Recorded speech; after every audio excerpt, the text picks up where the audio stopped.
Je considère que la politique est un service où chacun doit donner le meilleur de lui-même au service de son pays.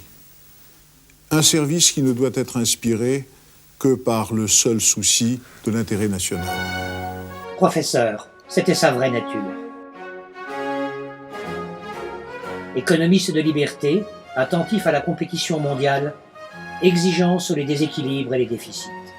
Nommé par De Gaulle commissaire européen à Bruxelles, avec 30 ans d'avance, il y préfigure l'euro. Après les événements de mai 68, il convainc le général de ne pas dévaluer et sauve ainsi le franc. Appelé pour sortir l'économie de la crise pétrolière, Barre fixe le cap. Il n'en changera pas. Après 5 ans d'épreuves, la France est remise sur les rails.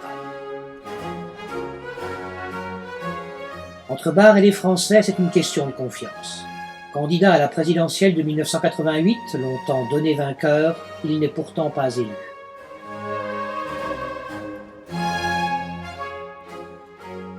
Mais sa stature demeure et il restera un reclus. Maire de Lyon, il fait de sa ville une métropole internationale. Il y accueillera notamment le G7 en 1996.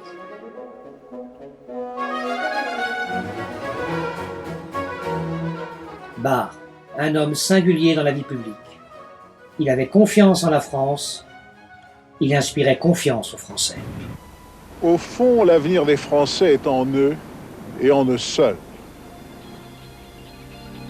Et si je crois qu'un homme d'État doit avoir une grande énergie, c'est qu'il en faut beaucoup pour empêcher de nuire à la liberté, pour empêcher de nuire au dynamisme.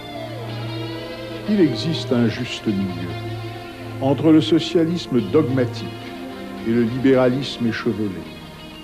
Cette voie que je souhaite incarner, c'est celle de l'effort, du bon sens, de la constance.